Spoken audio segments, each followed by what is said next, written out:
Okay, good afternoon, chillers. Andito kami ngayon sa Nueva Ecija. And 1:25 na ng hapon. So, pangalawang deliver na namin dito. Shout out kila Sir Romeo Babisi. So, ito po yung bahay. Ayan siya. Napakaulan nung pumunta kami dito nung una. Buti na lang mainit na ngayon. Ayan. Yung unang order nila sa amin, mattress. Ngayon naman, sofa na. Ayan siya. Napakaulan nung pumunta kami dito nung una. Buti na lang mainit na ngayon. Ayan. Yung unang order nila sa amin, mattress. Ngayon naman, sofa na. Yun po. Ayan. Daming kalamansi, oh.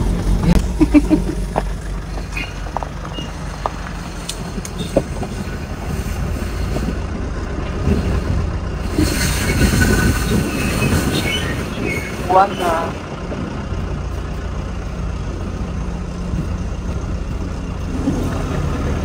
Yan. Kakaiba yung set na to dahil diretso bed po yan. Panakita nyo mamaya.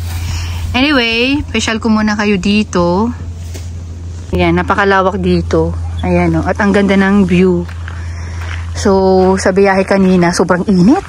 Pero pagdating namin dito, ay, alam nyo yan. Oh. Sa pagkakaalam ko, ongoing pa rin yung paggawa dito sa bahay. Dahil nga, undas bukas, excuse me po, walang tao ngayon. Or talagang nag-stop muna ng paggawa dito. Pa swimming pool. Wala rin po yung may-ari dito ng bahay. Kakabalik lang din uli nila ng ibang bansa. Parang gusto kong pumunta dito.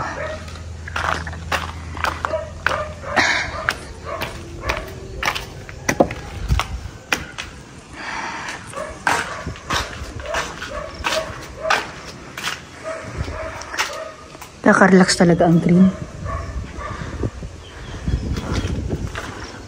Ano mo naisip po dito? Dito ko ilalagay yung mga dogs ko. Naku, tataba sila pag mga ganito yung mga lugar. Yan yung bahay, oh. Ang laki niyang chillers. Kala mo lang maliit dito, oh. Yan ang kwarto din yan. Tsaka ang lalaki ng kwarto dito.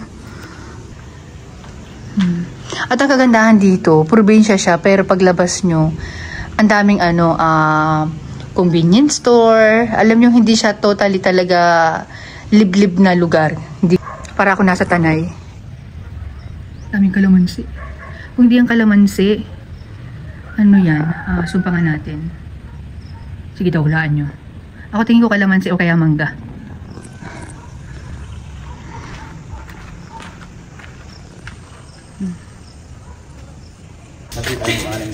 Napakakinis naman ng balahibo nito. Uy. Ano to, chilas? Ang kapal lang foam nito.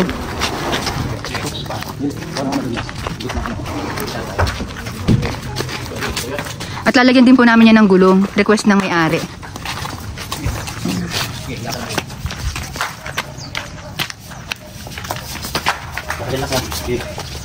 Ang laki nito, chilas.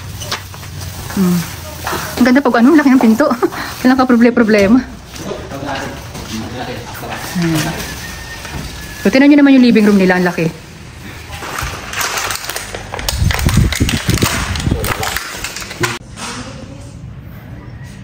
Namin hinahanap na kama.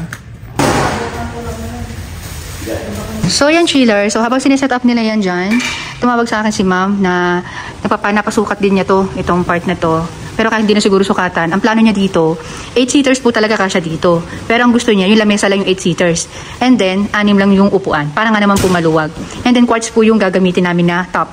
And then, stainless po yung pinakang frame. Si ma'am na mismo nagsabi na medyo mabigat-bigat din yung price nun. Kasi relate po siya. Dahil nga nagpapagawa siya ng bahay.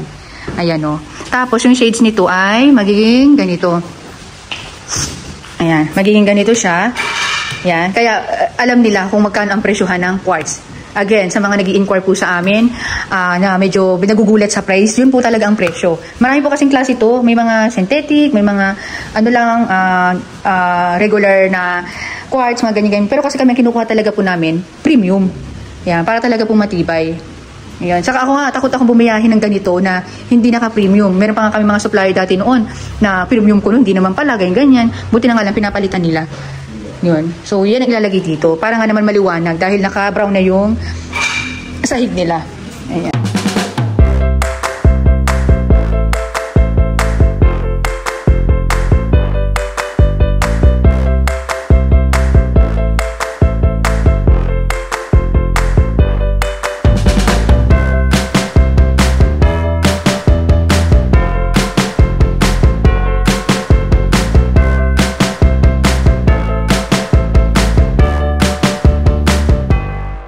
So, bali ito chillers, dalawa po yung purpose nito, kaya ganyan design yung pinagawa ni ma'am. Bali po kasi nagiging bed po yan, or pag didikitin nila yan, para po maging bed, kaya pinalagyan po rin nila yan ng gulong. Ipapaset up ko po ng nakabed siya.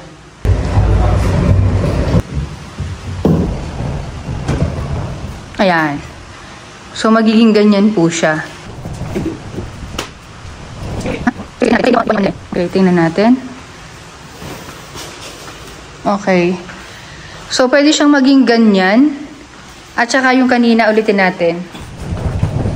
Yan. Yan siya. Kasi ang gusto nga ni ma'am, sama-sama sila, together, ng kanyang family kapag ka manunood ng TV. Yan.